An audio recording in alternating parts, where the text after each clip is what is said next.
শোনো বৌমা, আজ থেকে তুমি এই বাড়ির মালকিন হইলা, তাই এই বাড়ির রান্না, কাপড় কাচা, বাসন মাজা, ঘর গোছানো এই সব দায়িত্ব তোমার।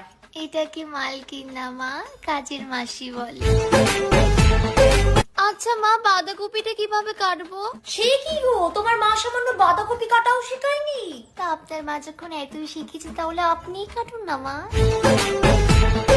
ইস, বলি বৌমা, ভগবান যে তোমায় দুটো চোখ দিয়েছে, তা চালের কাপড়গুলো বেছে রান্না করতে পারো না? ভগবান তো আপনাকেও 32টা দাঁত দিয়েছে, আপনি চিবিয়ে খেতে পারেন না? হে কি, তুমি বাড়িতে সবসময় এরকম চুড়িদার পরে থাকবে নাকি? বলি, একটা চক্ষু লজ্জা আছে তো। এই শোনো, কাল থেকে শাড়ি পরবা, এই বলে দিলাম। আপনিও তো নাইটি পরে বসে আছেন মা, সেই বেলায় কোনো চক্ষু লজ্জা হচ্ছে না? এ বাবা, তুমি এরকম ছোট করে সে